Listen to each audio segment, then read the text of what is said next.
Hey everyone, today we're talking about one of the most famous cities in ancient history and the most mysterious wonder of the ancient world, New Babylon and the Hanging Gardens. New Babylon was the capital of the Neo-Babylonian Empire, also called the Chaldean Empire, which existed from 626 to 539 BC. It was built and expanded by King Nebuchadnezzar. At its peak, it was the largest and most magnificent city in the world. The Hanging Gardens, one of the seven wonders of the ancient world, are said to have been built in this city. But here's the thing, unlike the Great Pyramid of Giza, which we can still visit today, no one has ever found the exact location of the Hanging Gardens. Some historians even doubt they ever existed at all. To understand Babylonian architecture, we first need to understand where it came from. All of this happened in a region called Ancient Western Asia, which includes two main areas, the land between the Tigris and Euphrates rivers, and the Iranian plateau, which was known as Persia in ancient times. The land between the two rivers is called Mesopotamia. This name comes from Greek words meaning between rivers. Mesopotamia was divided into two parts, Babylon in the south and Assyria in the north. The climate here was mild and wet, and the soil was very fertile. That's why this is one of the first places where humans settled down and started farming. But there was one big problem for builders. There was almost no wood or stone. What they did have was lots and lots of mud. So ancient Mesopotamian builders learned to make bricks from clay. They would mix clay with water, pour it into molds, and let it dry in the sun. These sun-dried bricks were cheap and easy to make, but they had a big weakness. They absorbed water. If it rained a lot, the bricks would get soft and start to fall apart. So builders needed a way to protect their walls from moisture. At first, they used a very expensive method. They covered the walls with seashells. Seashells were so valuable in ancient times that they were used as money. Imagine covering an entire wall with currency. Eventually, they invented something much better, glazed bricks. Glazed bricks are made by coating regular clay bricks with a glassy substance called glaze, and then firing them in a kiln. The glaze creates a waterproof surface that protects the brick underneath. And as an added bonus, you can add different minerals to the glaze to make it any color you want. This is why Babylonian buildings were covered in bright, colorful glazed bricks. What started as a practical solution to a problem became one of the most beautiful architectural styles in the ancient world. This technique would later influence Byzantine architecture and Islamic architecture, which we'll talk about in future videos. Another thing that made Mesopotamian architecture unique was their use of arches. Today, we use concrete and steel to build big, strong beams. But the Babylonians only had bricks. Bricks are small and strong when you press down on them, but they break easily when you bend them. So instead of using beams, Babylonian builders used arches. Arches distribute weight evenly down to the supports on either side. This allowed them to build much larger and taller structures than they could with beams alone. They also built tall, stepped platforms called ziggurats. These were like artificial mountains. The most famous ziggurat was the Tower of Babel, which stood in Babylon. It was about 91 meters tall, which is about the height of a 30-story building. The New Babylon city was located on both sides of the Euphrates River, about 90 kilometers south of modern-day Baghdad in Iraq. It covered an area of about 1,000 hectares, which is about 1,000 football fields. At its peak, it had a population of over 200,000 people, making it the largest city in the world at that time. Nebuchadnezzar wanted Babylon to be so impressive that everyone who saw it would be amazed. He spent 43 years building and improving the city, and he had plenty of money and workers to do it. Nebuchadnezzar was a great military leader.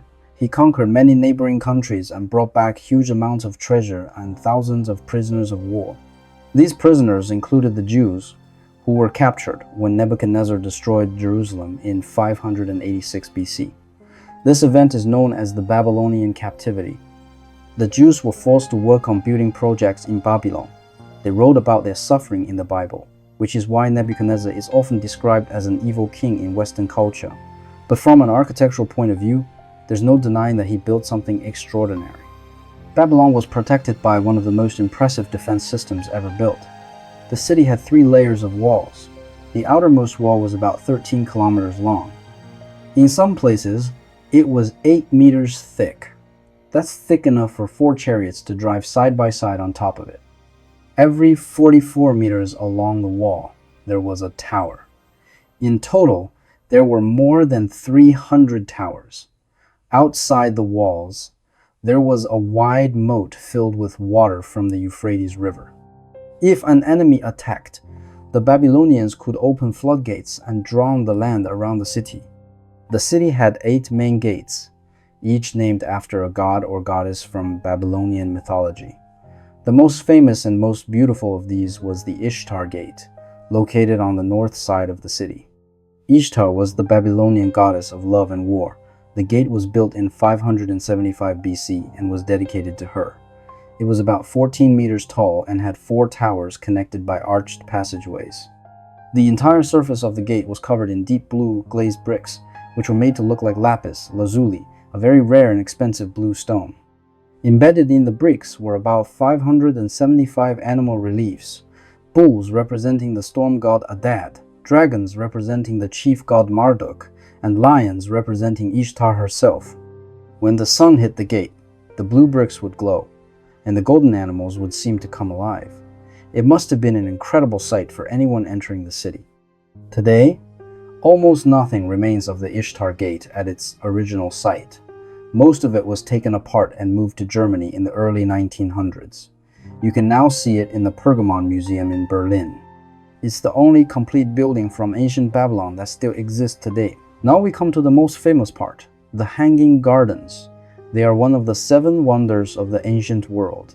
The other 6 are the Great Pyramid of Giza, the Temple of Artemis at Ephesus, the statue of Zeus at Olympia, the Mausoleum at Halicarnassus, the Colossus of Rhodes, and the Lighthouse of Alexandria. According to the traditional story, the Hanging Gardens were built by Nebuchadnezzar for his wife, Queen Amytis. Amytis was from Media, a kingdom in what is now western Iran. Media is a mountainous country with lots of green trees and plenty of rain. When Amytis moved to Babylon, she was very homesick. She missed the green mountains of her homeland. Babylon was flat, hot, and dry. To make his wife happy, Nebuchadnezzar ordered his engineers to build a garden that looked like the mountains of Media. The garden was built on a series of raised platforms, like a giant staircase. It was about 25 meters tall, about the height of an 8-story building. Each level was supported by huge stone columns. The platforms were filled with rich soil, and all kinds of trees, flowers, and plants were planted on them. From a distance, it looked like a mountain floating in the air. That's why it's called the Hanging Gardens. But building a garden 25 meters in the air created some huge engineering problems. The first problem was weight. All that soil and water and trees was extremely heavy. The columns and arches had to be strong enough to support it all. The second problem was water damage. If water seeped through the soil, it would damage the brick structure underneath. So the builders created a complex waterproofing system. Each platform was covered with layers of reed mats soaked in tar, then 2 layers of brick, and finally a layer of lead. These kept the water from getting through to the structure below. The third and biggest problem was irrigation. How do you get water up to the top of a 25-meter garden? The Babylonians solved this with an ingenious system of pumps. Slaves would turn large wheels that lifted water from the Euphrates River up to the top of the garden. The water would then flow down through channels, watering each level as it went. This was an amazing achievement for ancient engineers. That's why the Hanging Gardens were considered one of the 7 wonders of the world. But here's the big question: did they really exist? For a long time, historians thought the answer was yes. The story was told by many ancient Greek and Roman writers. But as historians have looked more closely at the evidence, some have started to doubt it. The first problem is that Nebuchadnezzar himself never mentioned the Hanging Gardens. He left thousands of clay tablets describing all the buildings he built in Babylon: temples, palaces, walls, gates. But not a single one mentions a hanging garden. The The second problem is that the Greek historian Herodotus, who visited Babylon around 450 BC and wrote a detailed description of the city, never mentioned the Hanging Gardens either. If they were really one of the greatest wonders of the world, wouldn't he have written about them? The third problem is that no one has ever found the ruins. In 1899, a German archaeologist named Robert Koldewey started digging at the site of Babylon. He spent 18 years excavating the city. He found the walls, the Ishtar Gate, the processional way, and the palaces. In the northeast corner of the South Palace, he found a strange structure, 14 arched rooms arranged in a square. He thought this might be the foundation of the Hanging Gardens. But many other archaeologists disagree. They say this structure was probably just a storehouse. In recent years, a new theory has emerged. An archaeologist from Oxford University named Stephanie Dalley has spent 20 years studying this question. She believes the Hanging Gardens did exist, but not in Babylon. She thinks they were actually built in Nineveh, the capital of the Assyrian Empire. And finally, most of the ancient writers who described the Hanging Gardens were actually writing about places that Alexander the Great had visited. Alexander conquered both Babylon and Nineveh. It's possible that his soldiers saw the gardens in Nineveh but later remembered them as being in Babylon. So which theory is correct? We still don't know for sure. The Hanging Gardens remain the only one of the 7 wonders of the ancient world whose location has never been confirmed. But here's the interesting thing. Even if they never existed in Babylon, the idea of the Hanging Gardens has captured people's imaginations for 2,500 years. We love the story of a powerful king who built one of the greatest wonders of the world just to make his wife happy. In 539 BC, the Neo-Babylonian Empire came to an end. The Persian king Cyrus the Great conquered Babylon without a fight. The city became part of the Persian Empire. Babylon remained an important city for hundreds of years. When Alexander the Great conquered the Persian Empire in 331 BC, he was so impressed by Babylon that he decided to make it the capital of his own empire. He ordered the rebuilding of the Temple of Marduk, but Alexander died suddenly in Babylon in 323 BC, and his plans were never completed. After Alexander's death, the city slowly declined. People moved away, and the buildings fell into ruin. Eventually, the desert sand covered everything. For almost 2,000 years, no one knew exactly where ancient Babylon had been. It wasn't until the 19th century that archaeologists started digging and rediscovered this amazing city. Today, the legacy of Babylonian architecture lives on. The arch, which the Babylonians perfected, is one of the most important elements in architecture.